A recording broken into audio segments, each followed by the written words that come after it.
لا حول ولا قوة إلا بالله العلي العظيم. أعوذ بالله من الشيطان اللعين الرجيم. بسم الله الرحمن الرحيم. الحمد لله الذي هدانا لهذا وما كنا لنهتدي لولا أن هدانا الله.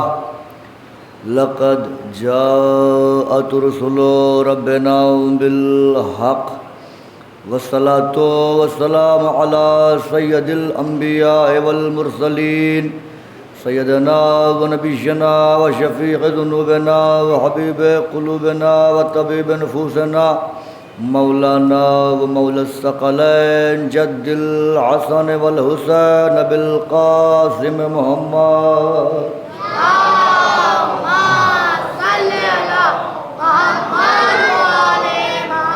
وعلى أهل بيته الطيبين الطاهرين المعصومين المظلومين المنتخبين المنتجبين الذين وذهب الله عنهم الرجس وطهرهم تطهيرا.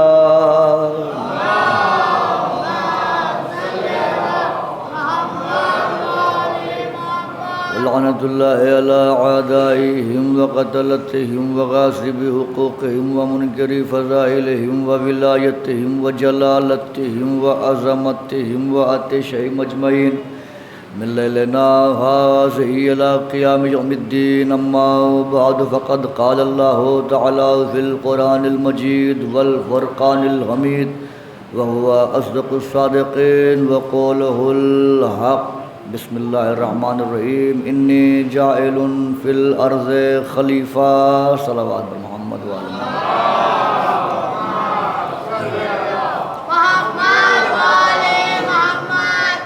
ہر حمد، ہر ثنا، ہر عظمت، ہر بلندی، ہر عزت، ہر توقیر، ہر شہرت، ہر منقبت، ہر فضیلت، ہر قصیدہ سزاوار ہے اس خدائے وحدہ لا شریک کے لیے جو ایک چھپا ہوا خزانہ تھا جس نے قلزم لا سے گوہر مکان کو پیکر وجود عطا کیا اور خود لا مکان رہا، جس نے تخلیق فطرت و تکوین ما سوا کا ارادہ کیا اور ایک ادائے کن کے ذریعے چشم زدن سے بھی کم وقفے میں چندی عالم ہے گوناگوں کو کتمان عدم سے نکال کر منصع شہود پر جلوہ گر کر دیا.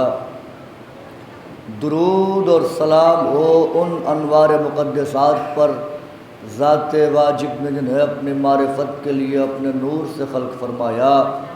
وہ انوار جو اس کی اندیت میں مکین تھے، اس کی وحدانیت کو نشر کرنے کے لیے دنیا میں جلوہ گر ہوئے، لوگوں کو اس کی توحید کی طرف دعوت دی، باز گشت کر کے اس کے نور میں ضم ہو گئے. اس خدائے وحدہ لا شریک کی سب سے بڑی حمد اور ثنا یہ ہے کہ وہ ان ہستیوں کا خالق ہے جو فرش پہ ہوں تو سب کے سب محمد ہوتے ہیں، عرش پہ ہوں تو سب کے سب علی ہوتے ہیں.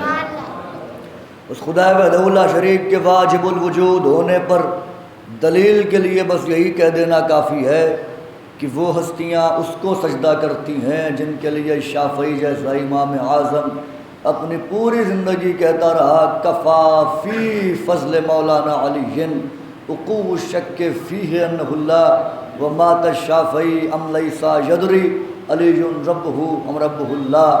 شافعی پوری زندگی کوشش کرتے رہے لیکن سمجھ نہ سکے ان کا رب اللہ ہے یا ان کا رب علی ہے. میں ہزاروں بار مرنو پاؤں اور ان کے دہلیز کے جاروں کا سلمان کے نالین کے تسموں سے لپٹی ہوئی خاک پاک کے ذروں کو اپنے چہرے پر ملتا رہوں اور پھر سلمان دنیا ادراک میں معرفت کے تخت پر جلوہ افروز ہو کر ایمان کے 10 درجے کا تاج اپنے ماتھے پر سجا کر میری طرف ایک نحیف سی نگاہ کر دے، تب کہیں ممکن ہے کہ میں انوار خدا کی شان میں کچھ بولوں. ایک صلوات پڑھ دے محمد والا. یہ معذور ہو گیا. برادران عزیز، بزرگان محترم، نہ آپ کے چہرے ایسے ہیں جو اب میرے لیے انجانے ہوں اور نہ ہی اب میں آپ کے لیے ایسا ہوں کہ انجانا ہوں، اور یہ آپ کی محبت ہے کہ دوبارہ پھر مجھے کھینچ کر لائی یہاں تک اور ان کے ذکر کا صدقہ ہے، ورنہ کسی سے کس کا کیا رشتہ، کوئی کہیں ہے کوئی کہیں ہے، یہ ایک ذکر حسین ہے جو سب کو جوڑ کے رکھے ہوئے ہے، ورنہ کسی کا کوئی رشتہ نہیں ہے ذاتی۔ ہم اگر کسی سے ملتے ہیں تو ان کی وجہ سے ملتے ہیں، ہم کسی سے دور ہوتے ہیں تو ان کی وجہ سے دور ہوتے ہیں۔ ہماری کسی سے ذاتی عداوت نہیں ہے، ہماری کسی سے ذاتی دشمنی نہیں ہے۔ ہم اگر کسی کو دوست سمجھتے ہیں تو ان کی وجہ سے، جو ان کا دوست ہے وہ ہمارا دوست ہے، جو ان کا دشمن ہے وہ ہمارا دشمن ہے۔ ناصبی کے لیے امام سے پوچھا گیا، شیخ صدوق علیہ الرحمہ کی کتاب ہے فضائل الشیعہ، اس میں انہوں نے تحریر کیا۔ اب تو ہر کتاب PDF میں مل جاتی ہے، بہت آسانی کے ساتھ دستیاب ہو جاتی ہیں کتابیں۔ امام سے پوچھا گیا کہ مولا ناصبی کون ہوتا ہے؟ تو امام نے فرمایا تم کسے ناصبی سمجھتے ہو؟ کہ مولا جو آپ کا دشمن ہو۔ امام نے فرمایا پوری دنیا میں تم کہیں کسی کو نہیں دیکھو گے جو کھلم کھلا کہے کہ ہم اہل بیت کے دشمن ہیں۔ کوئی نہیں ملے گا ایسا کہتا ہوا جو یہ کہے کہ ہم اہل بیت سے عداوت رکھتے ہیں۔ ہر انسان یہی کہے گا کہ نہیں، ہم اہل بیت کو چاہتے ہیں، اہل بیت سے محبت کرتے ہیں۔ اس نے کہا مولا پھر ناصبی ہوتا کون ہے؟ کہا ناصبی وہ ہوتا ہے جو ہماری وجہ سے تم سے عداوت رکھے۔ اور کیا آپ نے ہماری وجہ سے تم سے عداوت رکھے۔ پھر امام فرماتے ہیں کہ کہیں تم ایسی جگہ پر چلے جاؤ جہاں پر تم سے کوئی محبت کر لے تمہارا عقیدہ جانے بغیر، اور تم سے کوئی عداوت کر لے تمہارا عقیدہ جانے بغیر، وہ نہیں جانتا کہ تمہارا عقیدہ کیا ہے، وہ نہیں جانتا تمہارا یقین کیا ہے، اور تم سے محبت کر لی اس نے۔ امام فرماتے ہیں کہ اللہ اس کو جنت عطا کرے گا۔ تمہارا عقیدہ جانے بغیر کسی نے تم سے عداوت کر لی، امام فرماتے ہیں کہ اللہ اسے جہنم عطا کرے گا، جہنم میں ڈالے گا اللہ اسے۔ غور کرنے والی بات نہیں ہے کہ علی کے چاہنے والوں سے کوئی انجانے میں محبت کر لے تو صلہ جنت ہے، کوئی انجانے میں دشمنی کر لے تو جہنم ہے۔ کس سے؟ علی کے چاہنے والے سے کوئی انجانے میں عداوت کر لے، انجانے میں عداوت کر لے تو اللہ جہنم دیتا ہے۔ غور کرنا چاہیے، جب علی کے چاہنے والے سے کوئی انجانے میں عداوت کر لے تو جہنم ملتی ہے، کوئی علی سے جان بوجھ کے عداوت کرے گا تو اس کا انجام کیا ہوگا؟ صلوات پڑھ دے محمد و آل محمد پر۔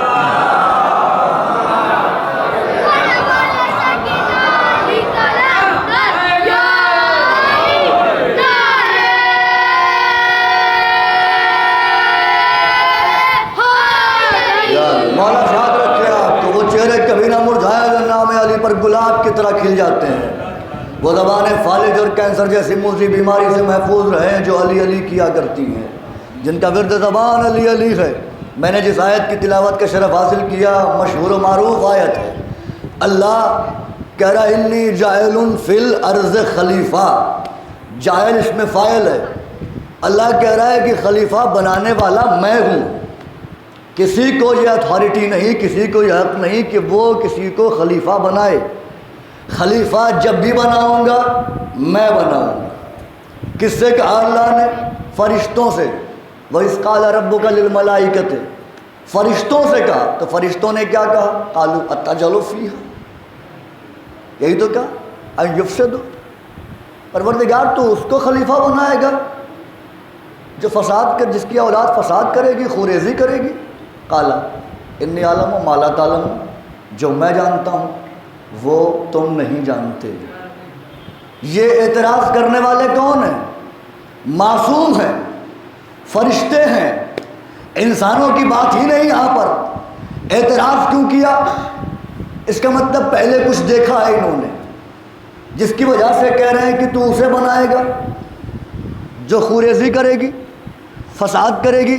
اس کا مطلب ایک پیغام یہ بھی مل گیا کہ خلیفہ وہ نہیں ہو سکتا جو خوریزی کرے، خلیفہ اللہ کا وہ نہیں ہو سکتا جو فساد کرے، خلیفہ اللہ کا وہ ہوگا جو فساد کو ختم کرے، اللہ کا خلیفہ وہ ہوگا جو امان کو قائم کرے، خلیفۃ اللہ وہ ہوگا جو مشکلات کو حل کرے، مشکل میں ڈالے نہ، جو مشکل میں ڈالے وہ خلیفہ نہیں ہو سکتا۔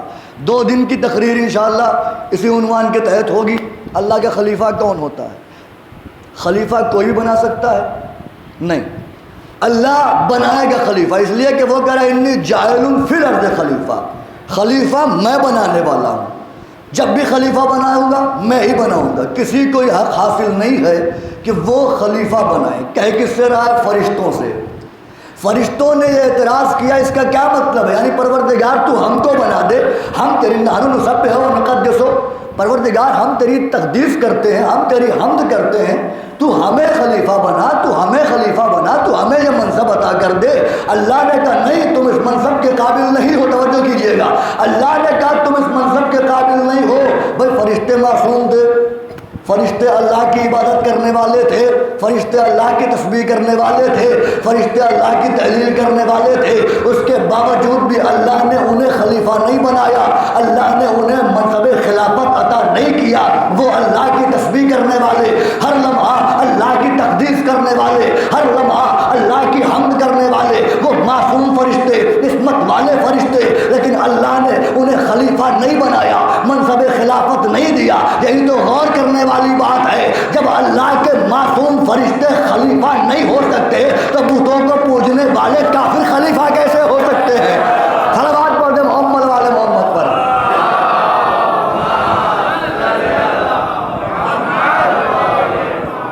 اب یہ فرشتوں نے اعتراض کیا تو اللہ نے کہا اچھا اعتراض کرتے ہو، چلو ٹھیک ہے، ہم تمہارا اور آدم کا امتحان لیں گے علم کے ذریعے، جو کامیاب ہوگا وہ خلیفہ بنے گا۔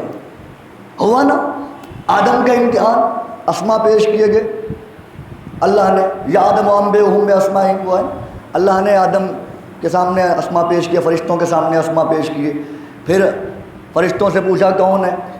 فرشتوں نے کہا پروردگار، ما علم لنا الا ما علمتنا، ہمیں اتنا ہی علم جتنا تم نے دیا ہے۔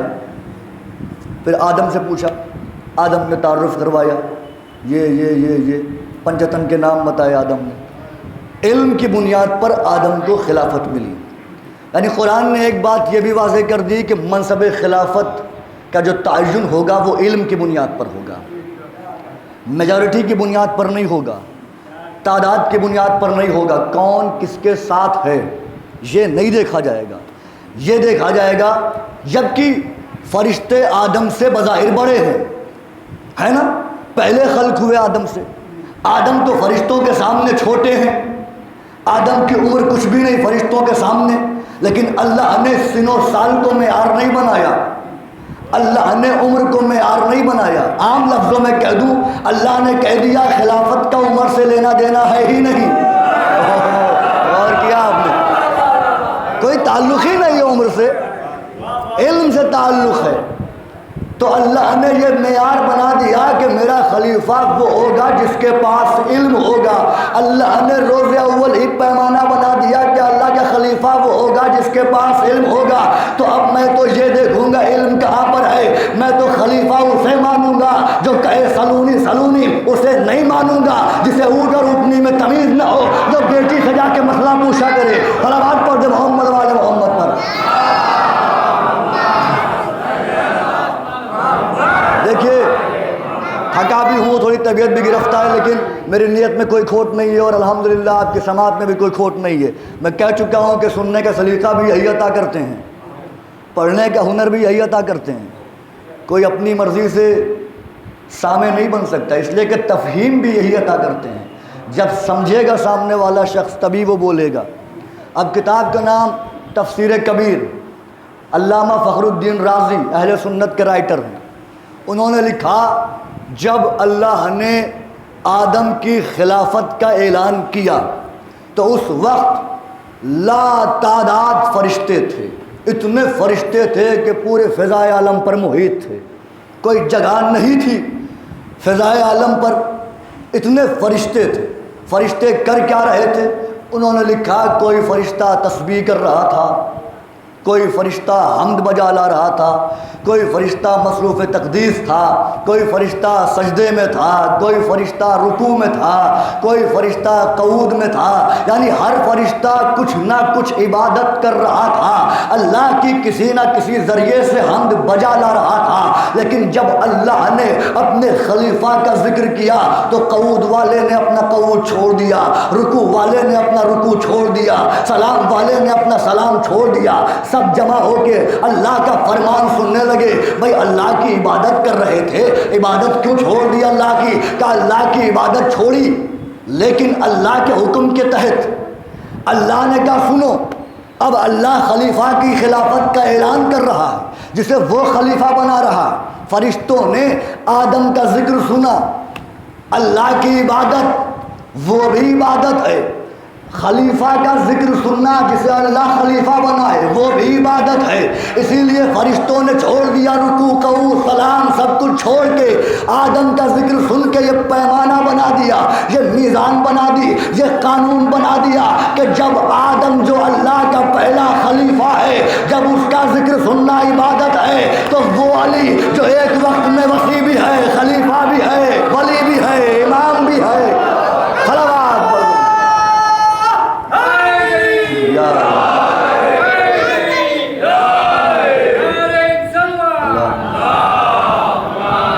میں بالکل سامنے کی باتیں عرض کر رہا ہوں, بہت دقیق گفتگو نہیں کرنا ہے, اس لیے کہ میں 10 دنوں میں بہت دقیق گفتگو کر کے دیکھ چکا ہوں, لہٰذا مجھے بالکل سامنے کی باتیں کرنا, سطحی معیار کی باتیں کر رہا ہوں بالکل میں. اب یہ تمام فرشتے, اچھا فرشتوں کی تعداد زیادہ تھی, پروردگار ان پہ چھوڑ دے, کہ جس کو چاہے بنا لے خلیفہ, منتخب کر لیں کسی کو خلیفہ. آواز قدرت آئے گی انی جاعل فی الارض خلیفہ, میں خلیفہ بناتا ہوں, کوئی اور نہیں بنائے گا, میں بناؤں گا خلیفہ. یہ تعداد میں زیادہ ہیں لیکن یہ خلیفہ نہیں بنا سکتے, اس لیے کہ خلیفہ سلیکٹ ہوتا ہے, الیکٹ نہیں ہوتا. الیکشن سے خلیفہ نہیں بنتا, سلیکشن سے خلیفہ بنتا ہے. اللہ بناتا ہے خلیفہ.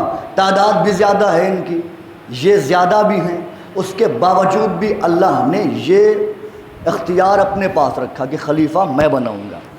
اب اللہ نے آدم کو خلیفہ جب بنایا تو اللہ نے اعلان نہیں کیا تھا, کیا کہا تھا؟ فَإِذَا سَوَّيْتُ وَنَفَخْتُ فِيهِ مِنْ رُوحِي فَقَعُوا لَهُ سَاجِدِينَ, جب میں اس کھنکھناتی ہوئی مٹی میں اپنی روح داخل کر دوں تو سب کے سب سجدے میں چلے جانا. فَسَجَدَ الْمَلَائِكَةُ كُلُّهُمْ أَجْمَعُونَ إِلَّا إِبْلِيسَ, سب کے سب سجدے میں چلے گئے سوائے ابلیس کے. اب الگ الگ آیتوں میں لفظیں بدل بدل کی بات ہوئی ہے, جیسے ایک آیت میں یہ آیا استکبرتا ام کنت من العالین, تو تکبر کرتا ہے یا تو اپنے آپ کو عالین میں شمار کر رہا ہے. کب کہا اللہ نے؟ پہلے کہا ما منعک ان تسجد لما خلقت بیدی, تجھے کس نے روکا اس کو سجدہ کرنے سے جس کو میں نے اپنے دونوں ہاتھوں سے بنایا, جس کو میں نے, یہیں رک کے بات عرض کر رہا ہوں, جس کو میں نے اپنے دونوں ہاتھوں سے بنایا ہے. اللہ کے ہاتھ ہیں کیا؟ اللہ کے تو ہاتھ ہیں نہیں, پھر یہ ہاتھ کہاں سے آ گیا؟ اگر آپ نے اللہ کا ہاتھ مانا تو اللہ کا جسم ماننا پڑے گا, جسم مانا تو وجود ماننا پڑے گا, جسمی وجود ماننا تو آپ مشرک ہو گئے, دائرہ ایمان سے خارج. تو اللہ کا تو ہاتھ ہے ہی نہیں, تو آپ کیا کیجئے گا؟ اللہ جو کہہ رہے ہیں ما منعک ان تسجد لما خلقت بیدی, تجھے اس کو سجدہ کرنے سے کس نے منع کیا؟ جس کو میں نے اپنے دونوں ہاتھوں سے بنایا. اللہ کا تو ہاتھ ہے ہی نہیں. تو اب دو صورتیں ہیں, یا تو اللہ کا ہاتھ مان کے مشرک ہو جاؤ, یا پھر ڈھونڈو کوئی ایسا وجود جو اللہ کا ہاتھ بھی ہو, اللہ کی زبان بھی ہو, اللہ کا چہرہ بھی ہو. صلوات پڑھ دے محمد والے محمد پر.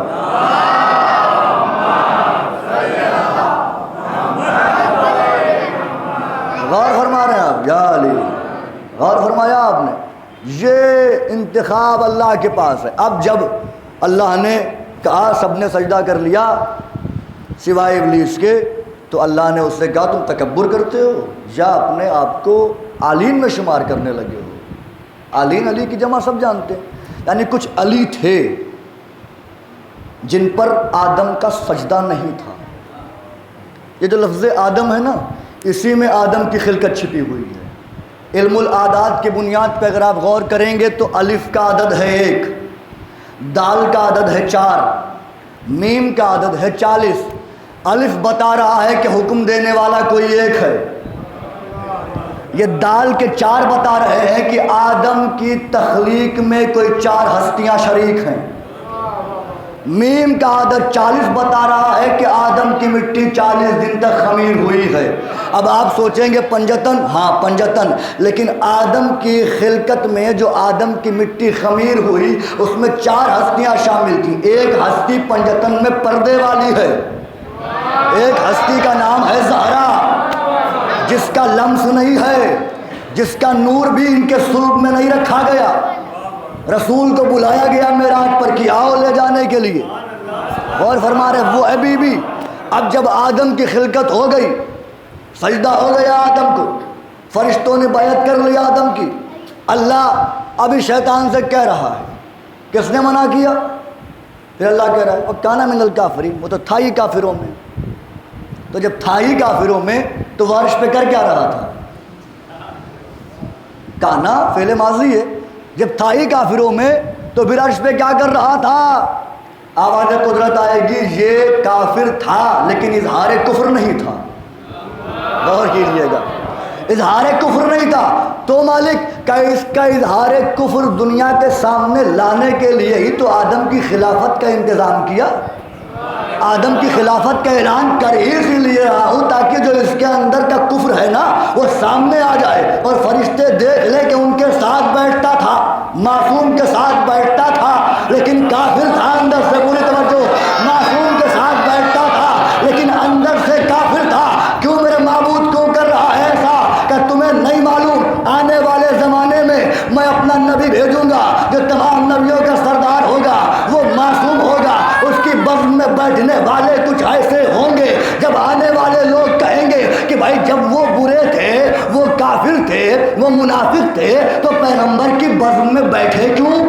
تو ان کے پاس ایک جواب رہے، جب شیطان کافر تھا تو بزم ملائکہ میں رہا کیوں؟ غور کر رہے ہیں، سوال کر سکتے ہیں نا، بزم ملائکہ میں کیوں رہا؟ تو یہی کفر ظاہر کرنے کے لیے میں آدم کی خلافت کا اعلان کر رہا ہوں اور یہ میزان بنا رہا ہوں کہ جب جب تمہیں کسی چھپے ہوئے کافر کو بے نقاب کرنا ہو تو میرے خلیفہ کی خلافت کا اعلان کر دینا۔ بس یہی کام پیغمبر نے بھی کیا۔ جو کفر چھپا ہوا تھا بزم میں، غدیر کے میدان میں علی کا بازو پکڑ کے کہا من کنت مولا فہذا علی المولا، تاکہ بزم والا کافر علی کی خلافت کے اعلان سے آج بے نقاب ہو کے سامنے آ جائے۔ خلوات پڑھ دے محمد وآل محمد۔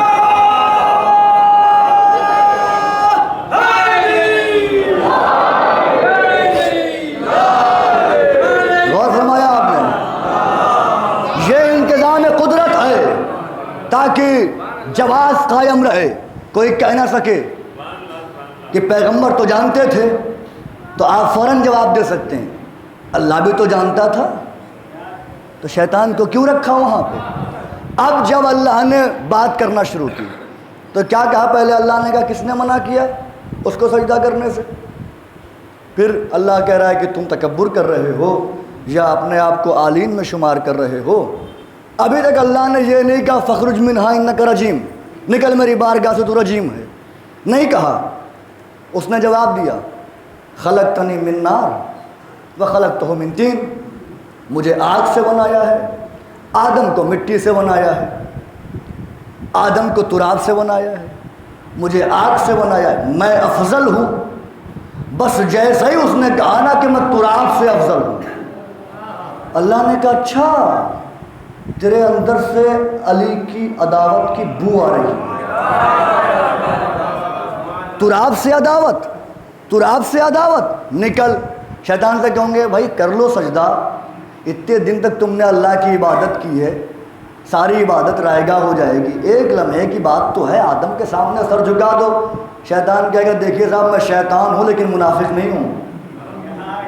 غور نہیں کیا آپ نے، میں شیطان ہوں لیکن منافق نہیں ہوں، بالکل کھلا ہوا دشمن ہوں، سامنے ہو بالکل۔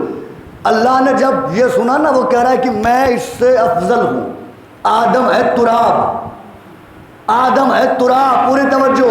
شیطان نے کہا کہ میں آدم سے افضل ہوں، میں آگ سے بنا ہوں، یہ مٹی سے بنے ہیں، یہ تراب سے بنے ہیں۔ بس جیسا ہی اس نے کہا، اللہ نے کہا فخرج منہا انک رجیم، نکل میری بارگاہ سے تو مردود ہے، تو رجیم ہے، تو شیطان ہے، تو ابلیس ہے، اتنے سجدے کیے، چپے چپے پر کرۂ ارض پر ہر جگہ اس نے اللہ کی تسبیح کی، اللہ کی حمد کی، اللہ کا سجدہ کیا، لیکن صرف تراب سے اپنے آپ کو افضل جانا۔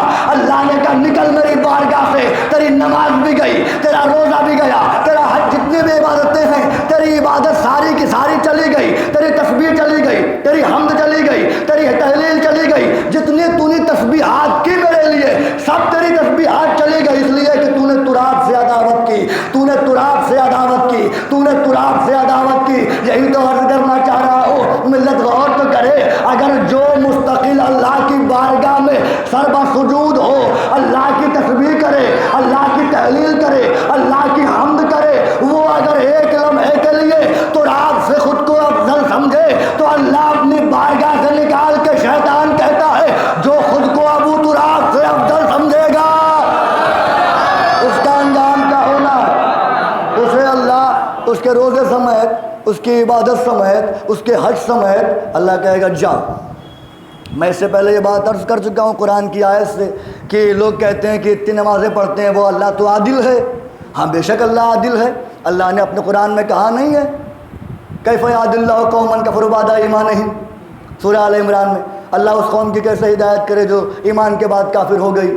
وشہدوا ان الرسول حق وجاءہم البینات واللہ لا یہدی القوم الظالمین اولئک جزاؤہم، یہ جو ایمان کے بعد کافر ہوئے یعنی علی کو مان کے چھوڑا، ان کی جزا ہے نا، جزا ہے، سزا نہیں کہا اللہ نے، جزاؤہم، ان کی جزا ہے، سزا نہیں۔ کیا سزا، کیا جزا ہے؟ آپ مجھے بتائیے، بچہ جانتا ہے کہ جزا کس چیز کی ملتی ہے؟ جزا ملتی ہے عمل کی۔ کون سے عمل کی؟ اچھے عمل کی نا، اچھا عمل ہوگا تو جزا ہے، برا عمل ہے تو سزا ہے۔ اللہ کہہ رہا ہے اولئک جزاؤہم، جو علی کے منکر ہوئے ان کی جزا ہے۔ تو اللہ نے تو اعلان کر دیا پڑھو نمازیں جزا دوں گا، پڑھو رکھو روزے جزا دوں گا، جزا کیا دے گا؟ ان علیہم لعنت اللہ والملائکۃ والناس اجمعین، جزا میں اللہ کی لعنت ملے گی۔ تو اللہ نے تو اعلان کر دیا جتنی مرضی دل کرے نمازیں پڑھو علی کی عداوت میں، جزا ملے گی، لیکن جزا میں لعنت ہوگی۔ روزے رکھو جزا میں لعنت ہوگی، حج کرو جزا میں لعنت ہوگی۔ اللہ نے تو کہہ دیا ہے، اللہ نہیں معاف کرتا۔ اچھا اب علی نے کہا انا الذی خبرت طینۃ آدم بیدی 40 صباحا، میں علی وہ ہوں جس نے 40 دن تک آدم کی مٹی خمیر کی، ہے نا۔ اس کا مطلب یہ ہے کہ آدم کے پیکر کو علی نے سجایا، علی نے سنوارا۔ بہت آہستہ سے جملے حوالے کر رہا ہوں آپ کے اذان عالیہ تک، اگر آپ پہنچے تو محظوظ ہو جائیں گے، اور یہ آپ کے سماعت کا امتحان نہیں ہے، بس ضیافت ایمانی کے لیے عرض کر رہا ہوں۔ علی نے آدم کے پیکر کو سجایا، بنایا۔ اللہ کہہ رہا ہے کس نے منع کیا تجھے اس کو سجدہ کرنے سے جس کو میں نے اپنے دونوں ہاتھوں سے بنایا؟ اس کا مطلب یہ ہے کہ اللہ اشارے میں کہہ رہا ہے کس نے منع کیا اس کو سجدہ کرنے سے جس کو میرے علی نے بنایا، جس کو میرے علی نے سجایا، جس کو میرے علی نے سنوارا۔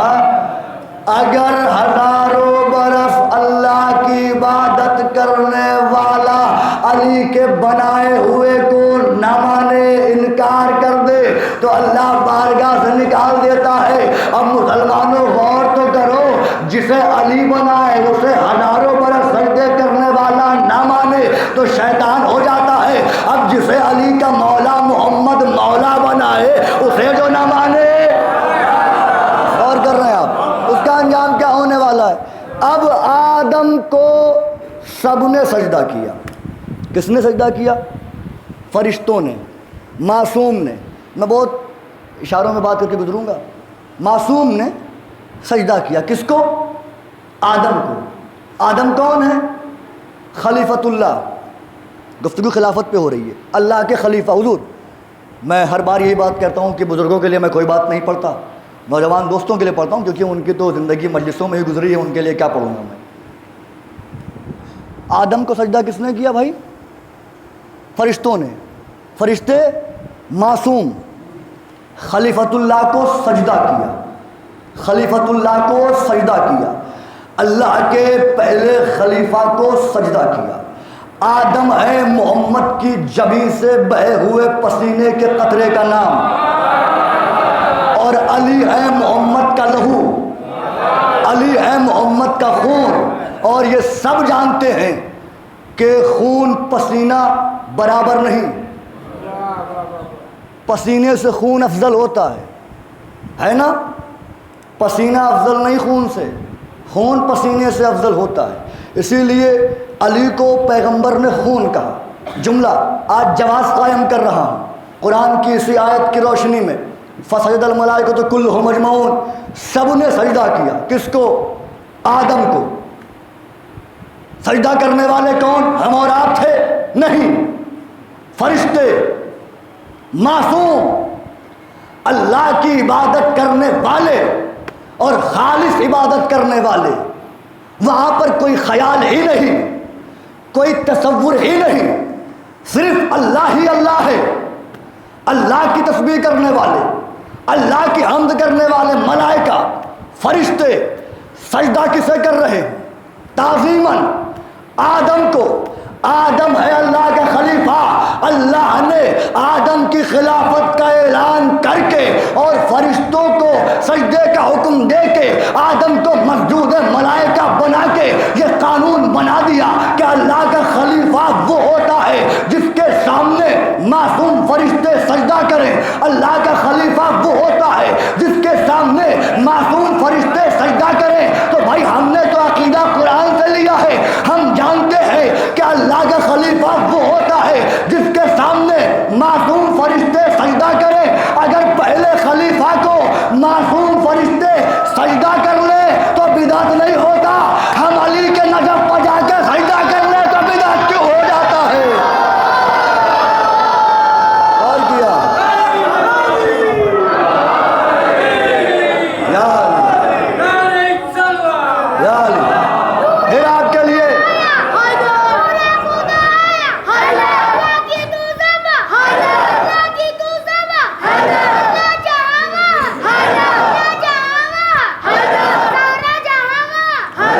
ماشاءاللہ اللہ کا تو سایہ، اللہ کا تو جیو، وہی میرا آقا، وہی میرا مولا، درہ درہ کے مرغے بر، درہ درہ کے مرغے بر،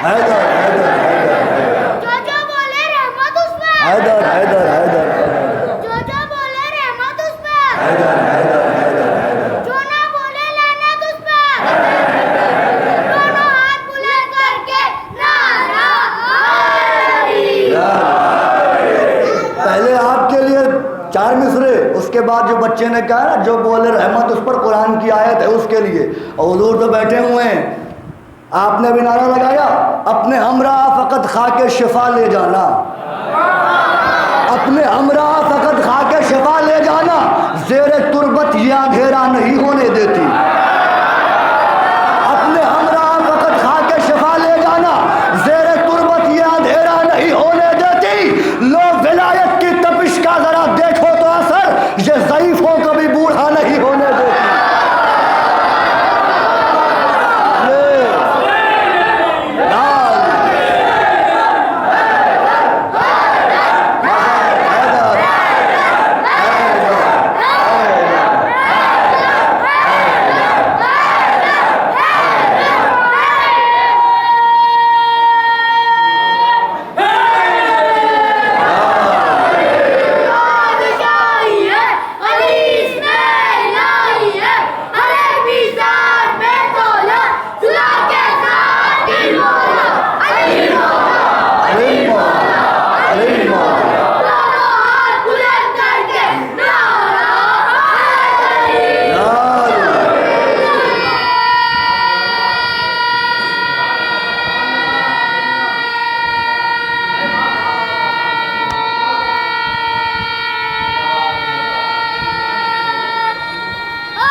وہ چہرے کبھی نہ مرجھائیں جو نام علی پر گلاب کی طرح کھل جایا کرتے ہیں۔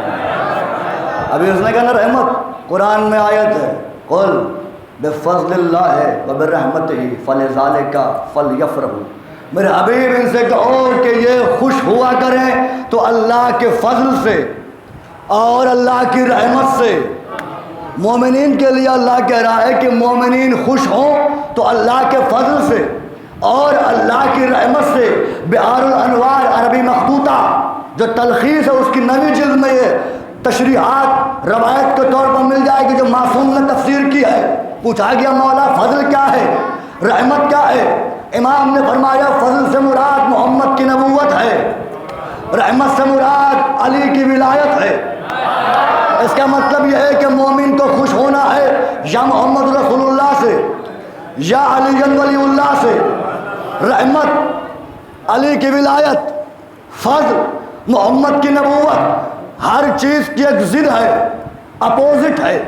جیسے جسے ہم شبد ولوم کہتے ہیں ہندی میں, جیسے دن کی ضد رات ہے, روشنی کی ضد اندھیرا ہے, ویسے ہی رحمت کی ضد لعنت ہے.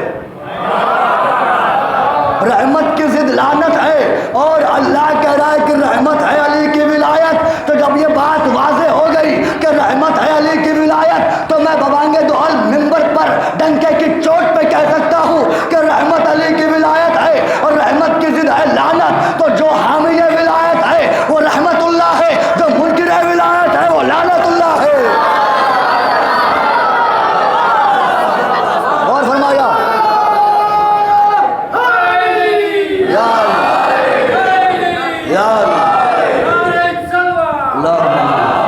مولا خوش رکھتے ہیں آپ کو. آدم کو سجدہ ہوا یا علی, مسجود ملائک بنایا اللہ نے. آدم کو معصوم فرشتے سجدہ کریں تو شرک نہیں, بدعت نہیں. ہم آدم سے بڑے محمد کے نور سے بنے ہوئے علی کو ان کی دہلیز پا کر احتراماً جبین خم کر دیں تو شرک اور بدعت. یہ بتائیے آدم کو سجدہ کرنے والے کون تھے؟ فرشتے. سجدہ نہ کرنے والا کون؟ شیطان. پھر جملہ ہدیہ کر رہا ہوں, جنہوں نے اللہ کے خلیفہ کی تعظیم میں سجدہ کیا وہ فرشتے ہیں. جنہوں نے سجدہ نہیں کیا, توجہ, وہ شیطان ہے. کیا کہنے, واہ واہ واہ واہ. میں آپ کو واہ کہہ رہا ہوں, میں سبحان اللہ کہہ رہا ہوں, اس لیے کہ میں نے تو ابھی بات آگے کی ہی نہیں اور آپ تک بات پہنچ گئی. یہی تو ہے علی والا ہونے کا فائدہ. جو علی والے ہوتے ہیں اللہ انہیں پہلے عقل دیتا ہے, اور جو دشمن علی ہوتے ہیں اللہ سب سے پہلے ان کی عقل لیتا ہے. غور کیا آپ نے؟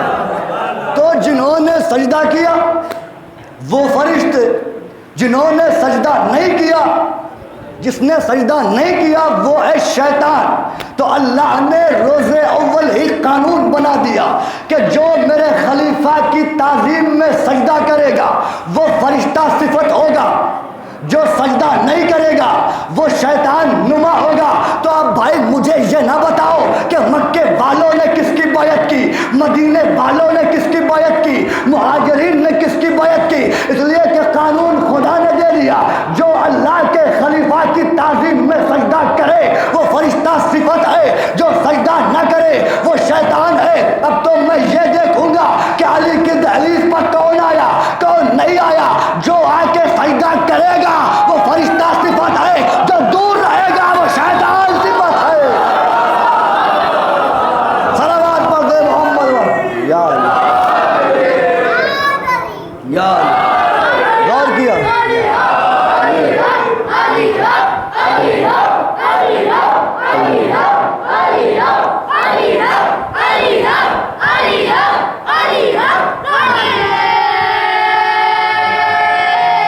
کیا کہنے آپ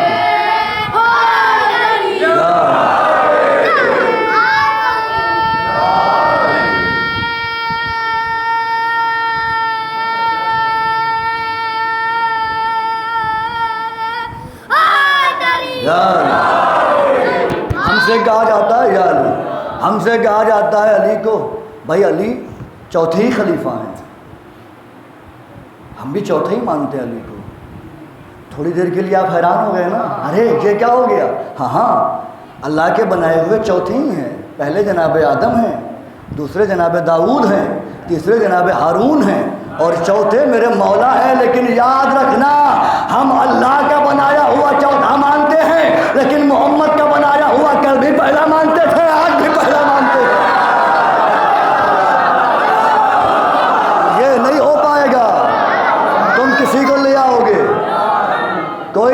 سکتا.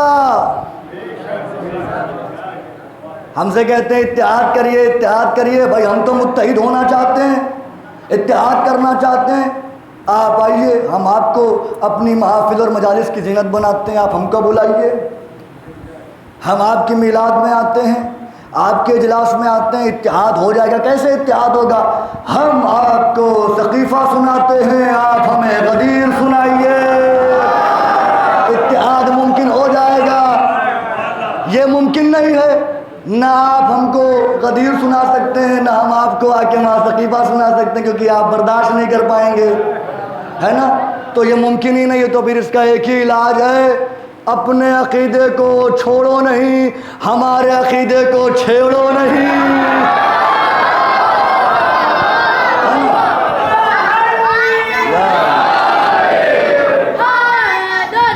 اب جب بظاہر یا علی کی خلافت کا دور آیا, مسجد چھلک رہی تھی.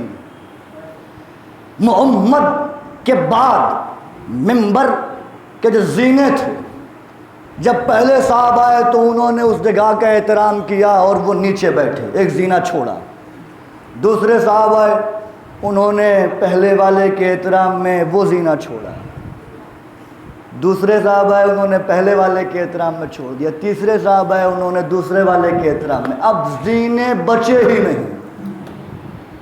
اب زمین, اب باری آئی علی کی. اب لوگ علی کو حیرت بھری نگاہوں سے دیکھ رہے ہیں, خلیفۃ اللہ ہے علی, کہ اب علی زمین پر بیٹھیں گے, اس لیے کہ زینے تو بچے نہیں. اچھا یہاں پہ قابل غور بات نہیں, آپ پوچھ سکتے ہیں جب یہ محمد کے نائب تھے تو یہ جگہ چھوڑی کیوں؟ اب کون محمد کا خلیفہ ہے؟ سب انتظار کر رہے ہیں کہ اب علی کی باری ہے. اب زینے بچے نہیں ہیں, علی بیٹھیں گے زمین پر. لیکن لوگوں نے عجیب منظر دیکھا. علی آئے, صفیں کائی کی طرح چھٹی, علی آگے گئے. اب لوگوں کی نظریں گڑی ہوئی ہیں علی پر کہ علی اب بیٹھیں گے, علی اب بیٹھیں گے. لیکن علی بیٹھے نہیں. علی نے پہلے زینے پر پیر رکھا, دوسرے پر رکھا, تیسرے پر رکھا, اور جا کر وہاں بیٹھے جہاں محمد بیٹھا کرتے تھے. پوری توجہ, جا کر وہاں بیٹھے. جملہ پھر ادیا کر رہا ہوں. پہلے زینے پر پیر رکھا, دوسرے زینے پر پیر رکھا, تیسرے زینے پر پیر رکھا, تینوں کو روندا, پھر پہنچے وہاں. کیا کہنے, اب جا کر وہاں بیٹھے جہاں یا علی, وہاں بیٹھے جہاں جا کر محمد بیٹھا کرتے تھے. اب جیسے ہی علی بیٹھے ایک نعرہ بلند ہوا, ما عظمت مقام رسول اللہ, ما کرمت مقام رسول اللہ. اے علی آپ نے رسول کے مقام کی عظمت نہیں کی, اے علی آپ نے رسول کے مقام کا احترام نہیں کیا. ما عظمت مقام رسول اللہ, ما کرمت مقام رسول اللہ. رسول وہاں بیٹھا کرتے تھے, آپ وہاں بیٹھ گئے, آپ نے احترام نہیں کیا, آپ نے اکرام نہیں کیا. بس خطیب ممبر سلونی کو قید آیا کہ سنو یہ ممبر ہے لکڑی کا جہاں محمد بیٹھا کرتا تھا. میں علی تو وہ ہوں جس نے مہر نبوت پر پیر رکھ کے بتوں کو توڑا ہے.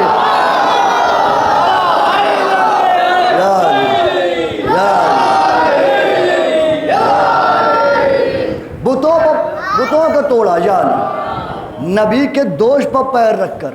یہ تو لکڑی کا ممبر ہے جہاں پیغمبر بیٹھا کرتے تھے. میں علی تو وہ ہوں جس نے دوش نبی پر قدم رکھے اور بتوں کو توڑا. کیا تقابل ہے علی سے کسی کا؟ علی علی ہے. پھر طاہر القادری کا جملہ, صحابہ اور ہیں, علی اور ہے. کیا بہترین جملہ ہے, سنہرے حرفوں سے لکھا جائے تب بھی کم ہے. کیا علی اور ہے, صحابہ اور. بنیادی فرق بتا دیجئے. انہوں نے کہا یوں تو زمین و آسمان سے بھی زیادہ فرق ہے, لیکن ایک بنیادی فرق یہ ہے کہ اگر صحابہ سجدہ نہ کرتے تو کافر ہو جاتے, علی نہ کرتا تو خدا ہو جاتا. اور کیا. اب ہم اگر کہہ دیں علی وصف خدا کے مظہر ہیں, لوگ پریشان ہو جاتے ہیں, منہ بنانے لگتے ہیں, جبکہ قرآن کی آیتوں سے ثابت ہے, بھری پڑی ہیں آیتیں اس لیے کہ اللہ بدن نہیں رکھتا، اللہ میں کیفیتیں نہیں ہیں. تصدیق کر لیجیے گا حضور سے، اللہ کیفیت سے بھی بے نیاز ہے. ناراض ہونا بھی ایک کیفیت ہے، راضی ہونا بھی ایک کیفیت ہے. اللہ اس سے بھی بے نیاز ہے. پھر پتہ کیسے چلتا ہے وہ راضی کب ہے ناراض کب ہے؟ پتہ کیسے چلتا ہے؟ بھائی ہماری ناراضگی ہمارا چہرہ بتاتا ہے، ہماری خوشی ہمارا چہرہ بتاتا ہے. اب اس کی ناراضگی معلوم کرنا ہے اور خوشی معلوم کرنا. اچھا قرآن کی ایک آیت پڑھ دیتا ہوں. اللہ کہہ رہا ہے یا ایھا الذین، اے لوگوں اللہ کو اذیت نہ دو، ورسولہ، اور اس کے رسول کو اذیت نہ دو. اللہ کو اذیت نہ دو، یؤذون اللہ، اللہ کو اذیت نہ دو، ورسولہ، اور اس کے رسول کو اذیت نہ دو. رسول کو اذیت نہ دو سمجھ میں آتا ہے، اللہ کو اذیت نہ دو. اذیت تو جسم کو ہوتی ہے. بھائی آپ کو کسی نے کوئی خنجر لگا دیا تو تکلیف ہوگی، اذیت ہوگی. رسول تو جسم میں ہے، تو سمجھ میں آ رہا ہے کہ اذیت نہ دو. اللہ کو اذیت، اللہ کو اذیت، اللہ کو اذیت کون دے سکتا ہے؟ کیسے معلوم چلے کہ اسے اذیت کب ہوتی ہے؟ پیغمبر نے فرمایا فاطمہ تو بضعۃ منی فقد آذاہ آذانی، فاطمہ میرا جز ہے، جس نے فاطمہ کو اذیت دی اس نے اللہ کو اذیت دی، اور اللہ کو اذیت دینے والا کافر ہے، کافر ہے، کافر ہے. اب جائیے گا ڈھونڈیے گا کس کس نے فاطمہ کو اذیت دی. جس نے فاطمہ کو اذیت دی وہ کافر بھی ہے، لعنتی بھی ہے. چہرہ بتائے گا کہ کب اللہ راضی ہے، ان کا چہرہ بتائے گا. اہل بیت اگر خوش ہیں تو وہ خوش ہے، اس لیے کہ اللہ نے سب کچھ انہی کی وجہ سے بنایا. حدیث کیسا پڑھتے ہیں، اس میں کیا آتا ہے؟ اعلموا یا ملائکۃ، اے ملائکہ جان لو، ہے نا. وعزت جلالی انی ما خلقت سماء مبنیہ ولا ارضا مدحیہ ولا قمرا منیرا ولا شمس مضیہ ولا فلک یدور ولا بحر یجری ولا فلک یسری الا فی محبت ہؤلاء الخمسۃ الذین هم تحت الکساء. یہی ہے نا، یہ رمہ دمہ کائنات، یہ کشتی، یہ سورج، یہ چاند، یہ کہکشائیں، یہ قندیل ہیں، یہ سب کچھ میں نے بنایا ہے کس کی وجہ سے؟ یہ جو 5 چادر میں پروردگار کیوں بنا دیا؟ ان کی محبت میں، فی محبت ہؤلاء الخمسۃ الذین هم تحت الکساء. یہ 5 جو چادر میں ہیں نا بھائی، ان کی محبت میں. مالک محبت تھی تو بنا کیوں دیے؟ ارے محبت تھی ٹھیک ہے، آواز قدرت آئی، محبت تھی اسی لیے تو بنایا. کیا مطلب؟ کہ جب کسی سے محبت کی جاتی ہے تو اس کے لیے کچھ بنایا جاتا ہے، اس کے لیے کوئی تحفہ رکھا جاتا ہے.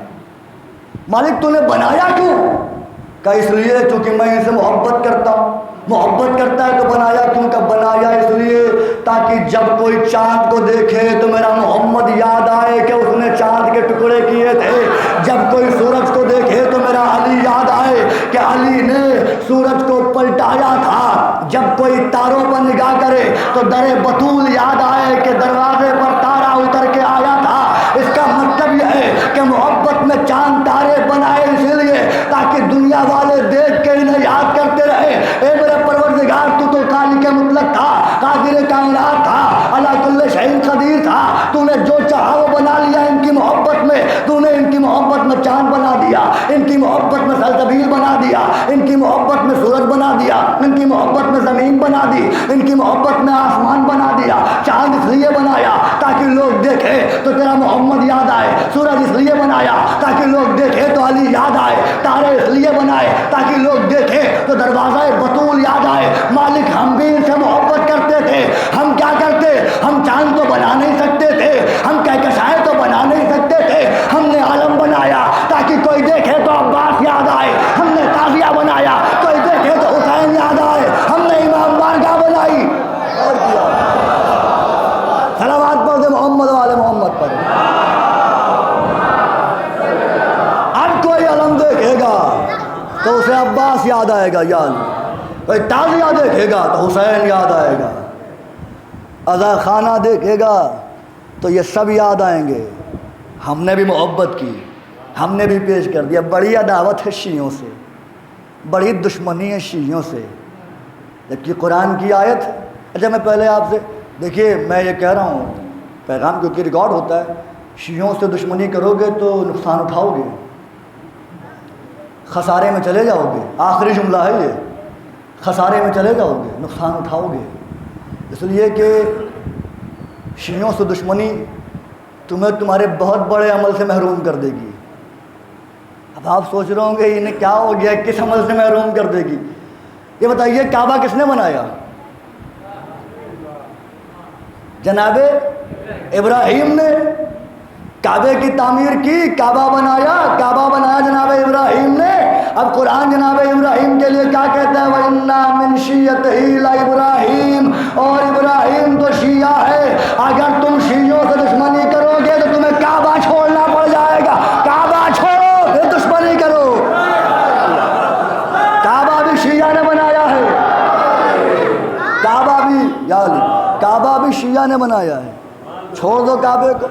اگر عداوت ہے شیعوں سے، ہر جگہ تمہیں شیعہ ملیں گے، جہاں جہاں علی ملے گا وہاں شیعہ ملیں گے، اس لیے کہ یہ اس کے نور ہیں۔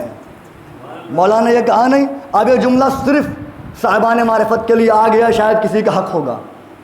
مولا نے کہا ہم اس کی ذات پر دلیل ہیں، اور کہا لولا نحن ما عرف اللہ ولولا نحن ما عبد اللہ، ہم نہ ہوتے وہ پہچانا نہ جاتا، ہم نہ ہوتے اس کی عبادت نہ ہوتی۔ مولا سے پوچھا گیا مولا اس کے ہونے کی دلیل کیا ہے؟ مولا نے کہا ہمارا ہونا دلیل ہے کہ وہ ہے، اس لیے ہم اس کی ذات پر دلیل ہیں، ہم دلیل ہیں۔ کیسے؟ کہا جیسے سورج کی شعاعیں سورج کے وجود پر دلیل ہوتی ہیں۔ اب مجھے بتائیے سورج کی شعاعیں مر جاتی ہیں یا واپس سورج میں ضم ہو جاتی ہیں؟ سورج کی شعاعیں جو آتی ہیں وہ مر جاتی ہیں کہ واپس سورج میں ضم ہو جاتی ہیں؟ اور بات کو واضح کر دوں، یہ اللہ کے نور سے ہیں، ہم مٹی سے ہیں، ہے نا؟ ہم مٹی سے بنے ہیں، یہ اللہ کے نور سے بنے ہیں۔ جملہ سنبھالیے گا، یہ اللہ کے نور سے بنے ہیں، ہم مٹی سے بنے ہیں۔ قرآن کہہ رہا ہے کلو شیء یرجع الی اصلہ، ہر شے اپنی اصل کی طرف پلٹ جائے گی۔ ہم مٹی سے بنے ہیں، ہم مٹی کی طرف جائیں گے۔ یہ نور خدا سے بنے ہیں، یہ خدا میں فنا ہو جائیں گے۔ غور کیا آپ نے؟ خدا میں جس کا حق تھا اس تک پہنچے گا۔ یہ نور خدا سے ہیں، نور واپس جہاں سے آیا ہے وہیں جائے گا، واپس نہیں جانا۔ یدعون الی السجود، روز محشر انہیں سجدے کی طرف بلایا جائے گا، سجدہ کرو، وہ کر نہیں پائیں گے۔ کہا جائے گا تم دنیا میں سجدہ نہیں کرتے تھے، اب یہاں بھی نہیں کر پاؤ گے۔ تو اگر یہ اس سجدے کی بات ہو رہی تو وہ تو بہت سجدے کرتے ہیں، تو بہت سجدے کرتے ہیں، اور اللہ کہہ رہا تم دنیا میں سجدے نہیں کرتے تھے۔ معصوم سے پوچھا جائے کون سا سجدہ ہے؟ یہ بھی تعظیمی سجدہ ہے، اس لیے کہ اللہ وہاں پر بھی نہیں آئے گا، اللہ نہیں آنے والا ہے۔ اللہ کل بھی راز تھا، آج بھی راز ہے، اور ہمیشہ راز رہے گا۔ اس نے کہہ دیا لن ترانی، دیکھا ہی نہیں جا سکتا، نیور، کبھی نہیں۔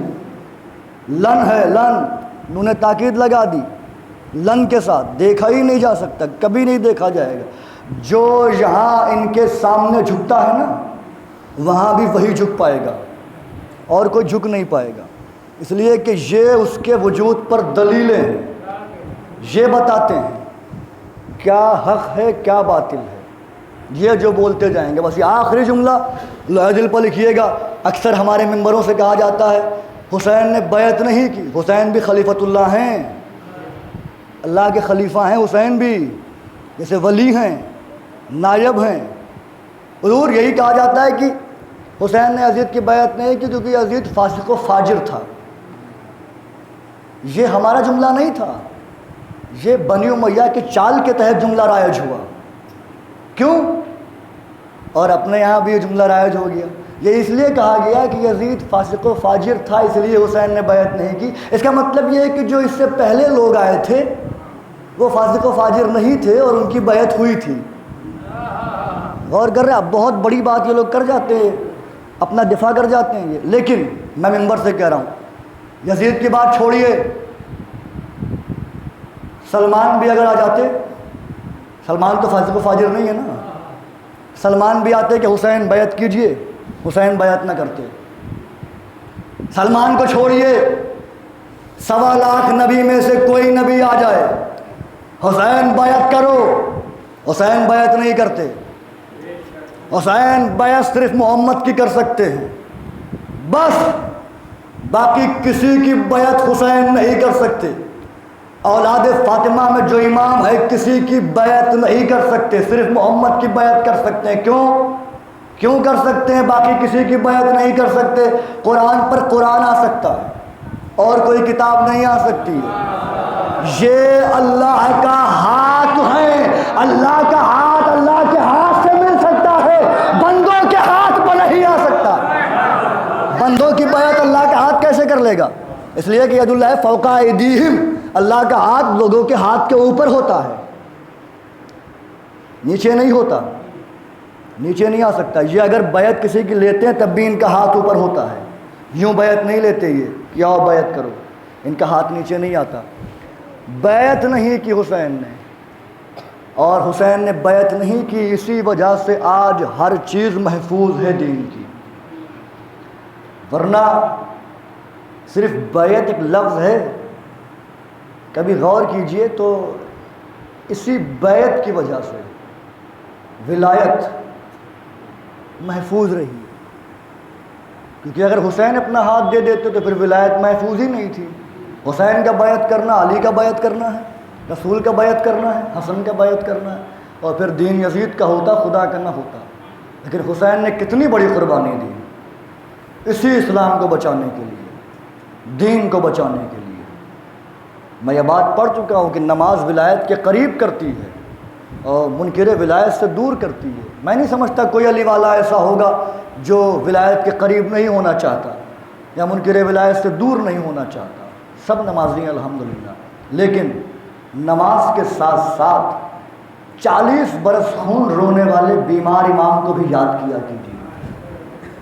مصلے پر روتا تھا میرا مولا، خون روتا تھا. بس ایک روایت پڑھوں گا، بہت روئیں گے آپ. یہ آل نبی ہیں،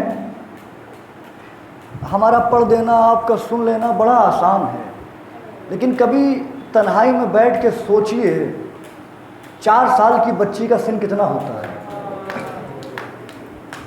اونٹ دیکھا ہے نا آپ نے؟ اونٹ کی پیٹھ دیکھیے نا کیسے بنی ہوتی ہے. حسین کی سکینہ کو اونٹ کی پیٹھ پر رسی سے باندھا ہے. چھوٹی سی بچی 4 سال کی، کیا سن ہوتا ہے 4 سال کی بچی. جزاک اللہ. رونے لگے آپ، یہی تو عشق ہے. بس آج کا دن اور کل کا دن، اس کے بعد کیا خبر اگلے برس کون زندہ رہے گا کون نہیں، کون فرش اعلیٰ بچھائے گا کون نہیں.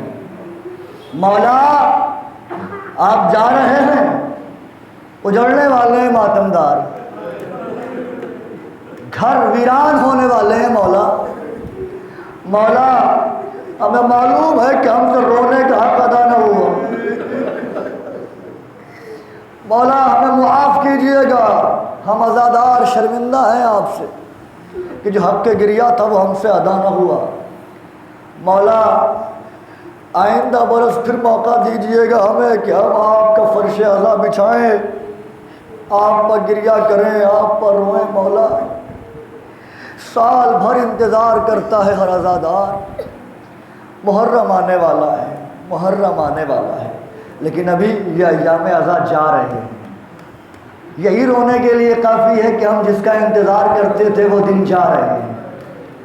اب نہیں معلوم، آپ نے اپنی آنکھوں سے بہت جنازے دیکھے ہوں گے، جو آپ کے ساتھ رہتے تھے وہ چلے گئے، اور جو آپ کے ساتھ رہتے ہوئے کہتے رہے ہوں گے کہ ایام عزا آنے والا ہے، ہم بھی مجلس کریں گے، ماتم کریں گے، لیکن وہ چلے گئے. فرش عزا پر آئیے، مصلے پر جائیے تو یہ سوچ کے عبادت کیجئے زندگی کی شاید آخری نماز ہو. فرش عزا پر آئیے، یہ سوچ کے گریہ کیجئے شاید زندگی کی آخری مجلس. ایک دکھیا ماں جس کا پہلو امت نے توڑ دیا وہ بھی آئی ہوئی ہے. 4 سال کی بچی جب خولی گرفتار ہوا، بس بہت روئیں گے آپ، مجلس تمام ہو جائے گی. خولی گرفتار ہوا، جناب مختار نے پوچھا خولی سنا ہے تو بڑا شدید القلب ہے، تیرا دل بہت سخت ہے، یہ بتا کربلا میں کوئی ایسا ظلم ہے کہ جب تیرا دل بھی تھرا گیا، تیرے دل میں بھی رحم آ گیا، کانپ گیا تیرا دل؟ خولی نے کہا مختار میں نے تو تمہارے گھر کو اپنی آنکھوں سے اجڑتے ہوئے دیکھا اور اجاڑا. مختار میرا دل کہیں نہیں کانپا، کہیں نہیں لرزا، لیکن مختار ایک مقام پر میرا دل لرز گیا، میں کانپ گیا. مختار تم تو چاہنے والے ہو، تم کیسے سنو گے؟ جب میں دشمن ہو کے لرز گیا تم کیسے سنو گے؟ مختار نے کہا کیا ہوا بتا. کہ مختار جب شام غریبہ آئی نا، خیموں میں آگ لگانے لگے ہم، میں نے دیکھا ایک چھوٹی سی بچی ہے، اگر کسی کا باپ مر جائے تو لوگ آ کے اس کی پیشانی چومتے، سر پہ ہاتھ پھیرتے اور اسے بتاتے نہیں کہ تیرا باپ مر گیا. اگر چھوٹی بچی ہو تو کہتے ہیں بابا سو رہے ہیں، ابھی اٹھیں گے. لیکن ہائے سکینہ کا مقدر، باپ کے مرنے کی خبر تماچے کے ذریعے ملی، مارا گیا بابا. خولی کہتا ہے کہ میں نے اس بچی کو دیکھا، میری نگاہ اس کے کانوں پر پڑی، میں نے دیکھا اس نے 2 قیمتی گوشوارے پہنے ہوئے، میں نے چاہا کہ وہ گوشوارے چھین لوں. میں نے بچی کی طرف رہوار کو بڑھایا، بچی نے مجھے آتے ہوئے دیکھا، بچی دوڑی، میں نے رہوار کو تیز کیا، بچی اور تیز دوڑی، میں نے رہوار کو تیز کیا. خولی کہتا مختار جب میں سمجھ گیا بچی میری گرفت سے باہر ہے، میں نے نیزہ لیا اور 4 سال کی بچی کی گردن پہ مارا. حسین کی سکینہ منہ کے بل خاک بگری، آواز دی بابا کیا یتیمی یہی ہے؟ جزاک اللہ جزاک اللہ. خولی کہتا مختار سکینہ غش کھا کے گر گئی خاک پا، میں نے گوشوارے اتارے نہیں، میں نے گوشواروں کو کھینچ لیا. جب گوشوارے کھینچے کانوں کی لویں پھٹ گئیں، کانوں کی لویں پھٹ گئیں، خون جاری ہوا، خون بہنے لگا، میرا دل کانپ گیا، میں تھرا گیا. میں نے بچی کو چھوڑا، میرا چھوڑنا تھا کہ شمر آ گیا. شمر نے 4 سال کی بچی کی چھوٹی زلفیں پکڑ کے رخساروں پر تماچے لگانا شروع کیے. میں آگے بڑھا، میں نے دیکھا ایک بی بی ہے جس نے اپنے ہاتھ کو چادر سے لپیٹا ہوا ہے. میں قریب گیا، میں نے چاہا کہ چادر چھین لوں لیکن چادر چھین نہ پایا. میں نے نیزے سے چادر کو اتارنا چاہا، بڑی طاقت کے ساتھ جو چادر کھینچی اس بی بی نے دریا کا رخ کر کے آواز دی عباس تیرے بازو کٹے، زینب اجڑ گئی. مجھے اس وقت معلوم ہوا کہ علی کی بیٹی عباس کی بہن زینب ہے.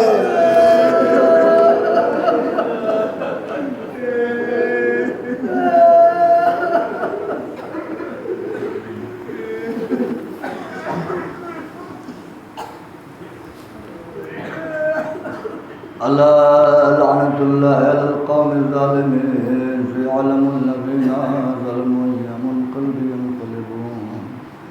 اللهم ارزقنا زیارت قبر الحسین فی الدنیا وشفاعته فی الآخرہ. اللهم اجعلنا من الباکین بمصاب الحسین. اللهم اكتبنا من زوار الحسين. أحسن الله لكم عزاء في عزاء الحسين اللهم عجل لوليك الفرج اللهم عجل لوليك الفرج اللهم عجل لوليك الفرج بجاه محمد وآل محمد پروردگار کے واسطہ محمد وآل محمد علیہ السلام کا حاضرین مجلس سے دل جائے سننا پورا فرما بانیان مجالس کے رزق میں توفیقات میں اضافہ فرما مالک ہم جب تک زندہ رہیں ان کی محبت اور ان کی ولایت کے ساتھ جب ہمیں موت آئے تو ہم ان کی محبت اور ولایت کے ساتھ دنیا سے جائیں پروردگار ہمارے وہ گناہ معاف فرما جس کی وجہ سے ہم حسین کی مصیبت پر رو نہیں پاتے پروردگار ہمیں اشکوں کا خزانہ عطا کرتا کہ ہم دل کھول کر غریب زہرا پر گریا کر سکیں مالک ہماری ماں اور بہنوں کے نظام کو سلامت رکھ پروردگار اس دنیا میں جو بیماری پھیلی ہوئی ہے تجھے مسیحا کرو بھلا کا واسطہ تمام عالم انسانیت کو اس سے محفوظ فرما پروردگار ہمارے مراد حقہ کا سایہ ہمارے سروں کے قابل قائم و دائم رکھ دعاؤں میں خاص دعا یہ ہے کہ منتقم خون حسین امام زمانہ اجل اللہ فرجہ الشریف کے ظہور میں تاجیل فرما ہمیں اس لائق بنا کہ ہم کو منہ دکھا سکیں ان کے نالین